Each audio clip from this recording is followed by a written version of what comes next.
What's up, everybody? Welcome back to Lakers Legacy. Last night, the Lakers fell to the Phoenix Suns 109 to 105 to give them our first loss of the season. I honestly was only able to watch the second half of this, so I don't have too much to say about it in this reaction, but just going based off some of what I saw and then kind of inferring that the same kind of pattern happened in the first half, I'm just going to give some of my thoughts about the game. And starting off with the free throws. Usually we are a team that can win the free throw battle, but these last two games we have not. We shot 13 for 18 from the free throw line for 72%, and the Suns shot 18 for 20 for 90%. If we are not going to win the rebounding, or not the rebounding, the free throw battle, then I don't know how we're going to win some of these games. That was our whole identity last year, and that's what got us into the playoffs in the first place. So I think we really need to keep that up as well as shooting more threes. We won the 3-point battle 14 for 32 compared to the Suns 11 for 36. We shot 43.8%.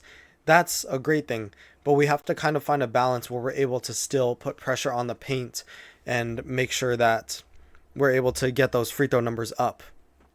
Now, AD shot 12 for 24. I like him being in that 20 to 25 shots range. He definitely got fouled on one of those last plays, but that's no excuse for blowing the lead that we had in the very beginning of the game with that 14-point second quarter, it looks like. 14-point second quarter, 22-point fourth quarter. We have to figure out how to find a way to close these halves a little bit better. We executed well down the stretch. I think we needed to make a couple more shots, but that comes with time, and we just need to kind of be better and be more prepared. Maybe the guys are starting to get tired or the starters are starting to get tired because they're playing so many minutes so consistently. Luckily, we have another day break before we go on the road to, Cleveland, I believe. So that's going to be another big test. So I'm hoping that we can kind of step it up and bounce back. It'll be good to see how this team bounces back through a little bit of adversity and their first loss. LeBron was not very good. He barely got into the double digits. 11 points, 8 assists, 5 rebounds, 3 for 14 from the field. After the game, it was revealed that he has been a little bit sick or under the weather. So that's no excuse for the loss or for his performance, but it kind of makes sense that he was a little bit sick. He just didn't look like himself out there and towards the end of the game. D'Angelo Russell, again, I don't really know what to say about D'Lo. He's really streaky, and this game he shot 2 for 9 from 3 and had a lot of those wide open threes that could be momentum swingers, and we would miss and they would hit a 3, or they would come back down and get a layup, and it's a 5 or 6 point swing that just takes away from all that we're trying to build towards making a run. Rui Hachimura was great. He is our leading 3-point percentage, or 3-point shooter, I guess. He leads the team in percentage. He was 3 for 3 today, 8 for 18 overall, had 20 points, 10 rebounds, 2 assists, a steal, and a block. I think he's kind of finding his role within the offense and where he can get shots. 18 shots is a lot, but I think it's okay for him as long as he's getting quality looks and it's within the offense. He's not just trying to create one-on-one the whole time. Austin Reeves, 8 for 15, 5 for 9 from 3, including that one miss to tie the game late out of the timeout. 23 points, 2 steals, 3 assists, 8 rebounds. His rebounding has been really good this year, but I think that he kind of got tired towards the end.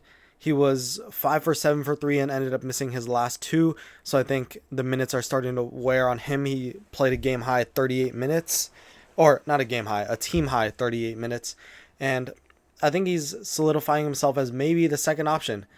He's been more consistent at scoring than LeBron this year. So maybe it goes AD, Reeves, then LeBron, then Rui. D'Lo still needs to find himself. I'm not sure what he's going to be doing on the offensive end, and he was kind of a liability on the defensive end towards the end of the game.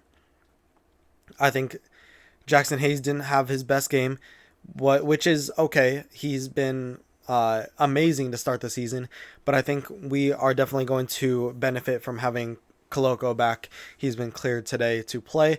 So him and Jackson Hayes battling for those minutes. And when we get Christian Wood back, I think that is going to be kind of a big thing for us in our rotation. Gabe Vincent, 19 points, 1 for 3 from the field, a -5 on the game. Oh, Jackson Hayes was a -18 team high for the game. I think Gabe Vincent gives us good spot minutes. We probably do need another backup, or we should give, one of my biggest points is we should give some more minutes to Connect. I know he wasn't that good in this game. He was 0 for 3, 0 for 1 from 3. But I think he can definitely help. He should probably start to get some of those Gabe Vincent, Max Christie minutes. Max Christie comes in. Today he played his best game, which is not saying much because he had only 5 points, 2 blocks, 2 rebounds, and an assist. He just fouls a ton. And that the first game of the season he had 5 fouls. This game he had 4. I'm not really sure what's going up with him. It's maybe a lack of confidence or just not knowing his role exactly. So I'm hoping that he starts to figure it out, or else we will have to. He'll start to get dwindle. His minutes will start dwindling down as soon as Vando gets back. That's it for the Lakers. Let's look at these team stats now. We shot more shots than them. We had 11 offensive rebounds to their 9, so we won that battle. We tied overall on rebounds. 25 assists, 5 steals, 6 blocks, 12 turnovers. So, and they scored 20 points off of those turnovers. Like I was saying towards the beginning of the season, we need to limit that to around 8 to 10 if we want to be in this game. And a lot of them, or be in any game, and a lot of them were kind of unforced turnovers, where it was just us throwing a lazy pass or us dribbling and just getting it stolen carelessly. So we need to kind of clean those up. But if we can be in a game where LeBron goes 3 for 15 and only has 11 points, I'm feeling confident about our position. I knew we weren't going to stay undefeated forever. It was kind of early. I thought we would at least get this one and maybe the next one. But like I said in my preview of the road trip video, I'm okay with us being 2-3 or 3-2 on this road trip. Preferably 3-2 or 4-1 now that we've already lost one. So hopefully we win this one against the Cavs tomorrow. That's going to be a huge one for us. The Cavs are undefeated still. I believe they're 4-0. We just need to really go in there and take care of business. I'll have another kind of news show later on today, but looking ahead, a little bit more ahead, we have the Cavs tomorrow, then the Raptors, which are both winnable, and they're not back-to-backs.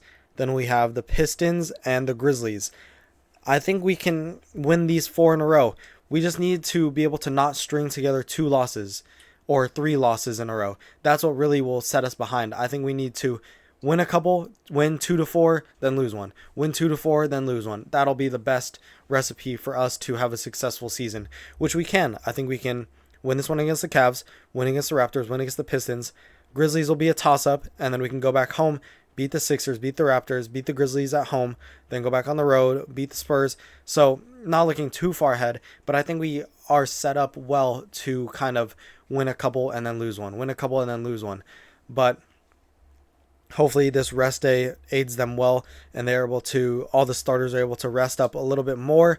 And let's see if we put Christian Koloko back into put him into the rotation, and hopefully he can make an impact alongside Hayes, give some of our starters a little more minutes, and maybe add an additional spark off the bench.